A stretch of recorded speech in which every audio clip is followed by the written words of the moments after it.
Along with my good friend Ollie Canby, we want to talk about a topic in social media that needs to be spoken about really because we really don't think it's spoken about that often. Now, social media is a big topic right now with kids, with the youth. We hear about the way they utilize it, their addiction to it, problems that it causes such as anxiety, etc. But we want to dig a little bit deeper. Okay, we have the likes of Snapchat, Instagram, Facebook, YouTube out there. And of course, they show extreme positivity and entertainment for people. But what about digging a bit deeper? What about looking in between the real dark depths of these platforms that not too many people do? So myself and Ollie, we're big social media enthusiasts. We both appreciate it. I work in it, and Ollie's a big digital media enthusiast, just like I am. And it's great. It's fantastic. I'm addicted to social media. I'm not gonna lie about it. I'm sure there are a lot of other 26-year-olds out there that are addicted to social media. In fact, a lot of 16 to 30-year-olds are addicted to social media. It's a norm. It's absolutely a norm. It provides entertainment. It makes people laugh. It connects people. It makes me connect with my good friends that are all over the world that without social media I wouldn't be able to do as easily, when there's things like WhatsApp out there that I do consider a social media platform, or in fact, let's not even talk WhatsApp, let's talk Facebook or Instagram. You can still direct message people and talk to them. And they're the positive things about it, along with a lot of others. But there are also a lot of negatives to it as well. And one of them, a key one, is the comparison factor. Now, it is widely known and widely studied that social media has a lot to do with the rise in the downfall of self-esteem. And it causes a lot of kids, teenagers, young adults to feel quite negative and bad about themselves. Think about it from your perspective, okay? If you're scrolling through social media and you particularly don't feel, too happy about yourself anyway, you think you might look a bit different, you think your body's a bit different, when in reality you're totally fine, you're totally normal, just like 90% of all the other people on this planet Earth. But you see the other 10% that flaunt and portray themselves on social media because, hey, they do have a fantastic physique, hey, they do look quite nice, and they might have a bit of money, and you're seeing that and you're following these people. Why? Because they have so many followers and they create engaging content because they look so good. And you start to compare yourself to them and you're like, well, I thought I was good enough. But then actually you look and you start to think, am I really that good enough? Am I really? I'm looking at this Instagram model and I'm looking at that Instagram model, and actually I don't feel like I'm good enough.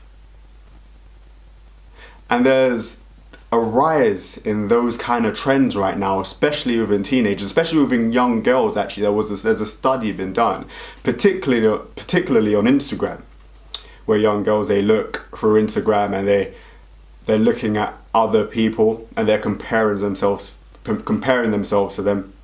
And they feel less and less of themselves and more of someone they think they're not supposed to be.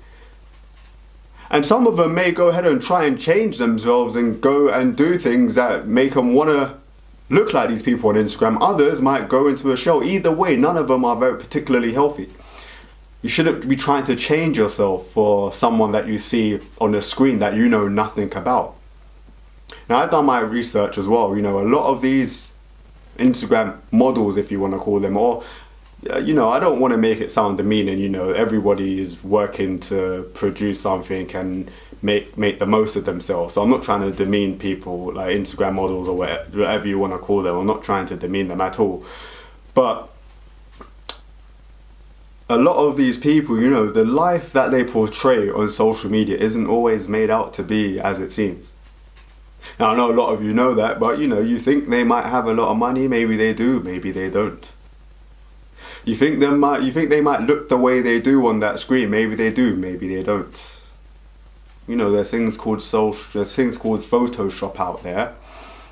There's things called renting. There's things called flaunting for the camera. I know myself, I've done research, I've spoken to these people. It's all for the followers.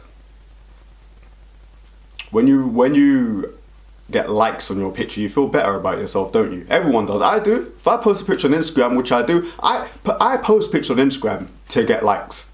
Won't lie about it. It makes me feel better. And I know a lot of people do it as well. I'm not the only one. But again, I won't care if I don't get a single like either. I'll be like, fine, I'm not going to delete it. If I get 100, I'll be, okay, cool. Still not going to delete it. But essentially, me, just like many other people, post to get likes. But when certain people don't get the likes they want, it's hurtful. Vulnerable young people, it hurts them. But you may ask the question to me, well, Nat, why do they keep going to Instagram if they know that, it damages them, it hurts them that much? Why do they keep going back to it? Well, they don't want to miss out. It's a peer pressure thing. All of their other friends are on it, so I want to be on it too. I don't want to miss out on the fun and games that is Instagram, I don't want to be the last person to see that meme, okay? I don't want to be the last person to hear what everybody else is talking about and be like, why has this only come to me now? So that's essentially why a lot of these people are still on these platforms, even though they know the damage that it does to them. And it's not everyone. It's not all young teenage girls or teenage boys, but it's a lot of them.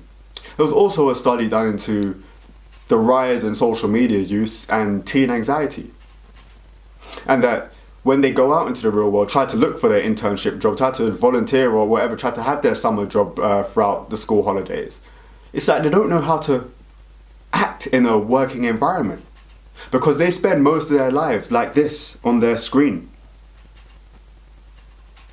And it's funny because it sounds correct, doesn't it? If you're growing up in a digital world, if you've grown up with digital media to where it is, if you are a millennial, right, and you've essentially grown up with this at your fingertips, then actually how should we expect them to act in a life outside of the screen?